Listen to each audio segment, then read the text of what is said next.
Look, I have been saying this for years, that college is a Ponzi scheme run by morons that have no applicable skills in any other industry outside of academia. Look, I tried college. It wasn't for me. And that was over 20 years ago. I can't imagine if I had to attend college today. As this college thing kind of unfolds, though, we're seeing, I find it amazing how socially defiant these universities and their presidents are. And the fact that these universities got exposed for this anti-Semitism in front of Congress, it's just a symptom of the larger problem. This socialist monolithic groupthink has dominated academia for decades. The most recent hearings were just brought to national headlines. If the speech becomes conduct, it can be harassment. Yes. Does calling for the genocide of Jews violate Penn's code of conduct when it comes to bullying and harassment? Yes or no? My God, as ridiculous as her testimony is, can we just step back a sec and look at the hubris of this lady? That closed eye, condescending, I'm better than you tone. This is the root of the problem with these people. These people are so self-absorbed, they can't possibly be bothered to see anything any other way than they think it should be. And this is why college is turning into a joke. Because the overwhelming majority of the staff about any other university wouldn't survive one day outside of academia. They just have this perpetual existence inside their echo chamber. We talked about it yesterday. Even when they do screw up, they just get recycled. This UPenn president, Liz McGill, sure, she stepped down as the president, but she's also keeping her tenure at their law school. Nothing changes for her. Her title does. That's about it. She's still making hundreds of thousands of dollars a year to be the same smug elitist with influence over our children. As a teacher, she is still the gatekeeper for students if they want to become a lawyer. And Harvard, the once most respected institution to have on your resume for nearly any private sector job, just showed why no one should hire a student from that college ever again. Because apparently in Harvard's eyes, you can cost the university $1 billion and still have your job. In what private sector industry is that true? You see what I'm talking about? How they live in this bubble? How do you think prestigious employers of big companies look at this? They have a bottom line to worry about in the real world. You think they're going to hire people out of these universities anymore? No, it's already starting. Look, some law firms already wised up and said, you know what? It's not worth hiring these people. Because they're run by unqualified people like Claudine Gay in an industry measured by arbitrary standards whose own staff don't even measure up to that. Look, in Gay's career, now this is 1 year, not over her entire career, 1 year. She's only written 11 peer-reviewed articles in 20 years. She apparently plagiarized her dissertation, too. She's only co-authored 1 book, the head of the most prestigious university in America, preaching literacy and accomplishment, never even published a single book on her own. Folks, I'm a borderline Neanderthal by their standards, and I've written 4 books. I know most of you didn't know I could read, but she is a career politician with a political science degree, earning right on par for most university presidents over $800K a year.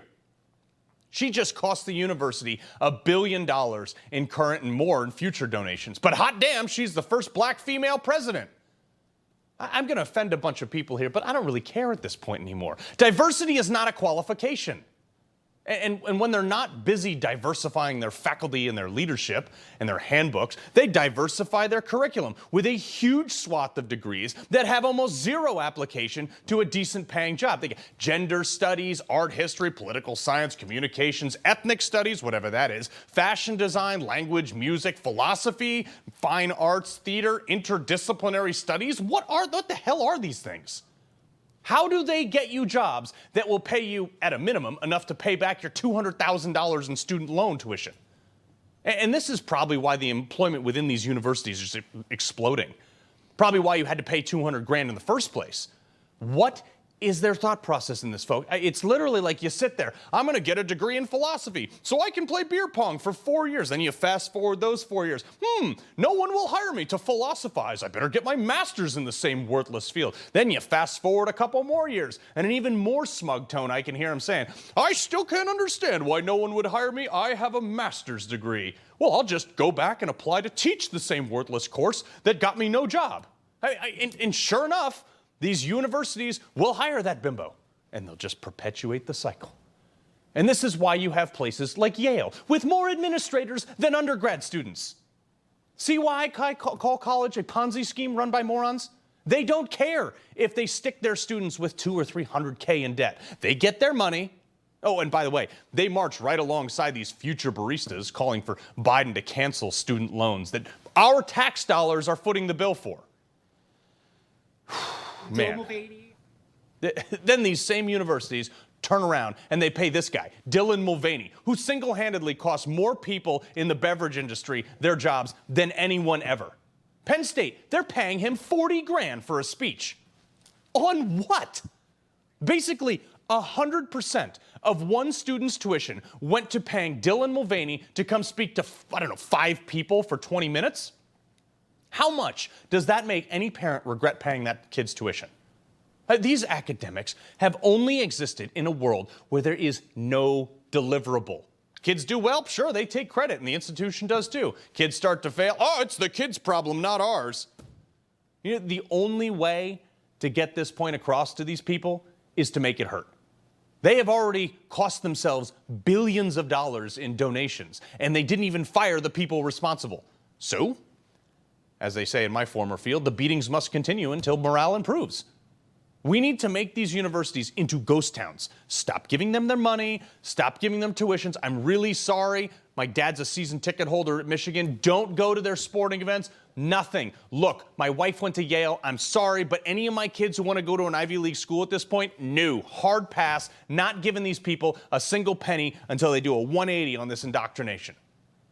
Trump gets back in office, he needs to cut all federal funding from these people. Not just Harvard or UPenn or MIT. Cut federal funding from all of these places. And it's probably about time that Congress canceled their nonprofit status across the board. How you like that, liberals? That $40 billion endowment you enjoy tax-free? Boom, hit you with a cap gain tax. Bet you stop screaming to tax the rich then, commies. Oh, and you want to keep your federal funding? You should abide by the same federal pay standards, capping out at $174,000 a year. That's the most you could get paid at these universities if you're taking a cent of federal funding. The Harvard president right now is making more than double the president of the United States. He's not doing a great job either, but still, you get my point. You want a penny of the tax dollars? No one gets paid more than a federal salary cap. This is a long battle, and it's longer than just a day, a month, a year. It took a generation to get here. It's going to take a few years to get out of it.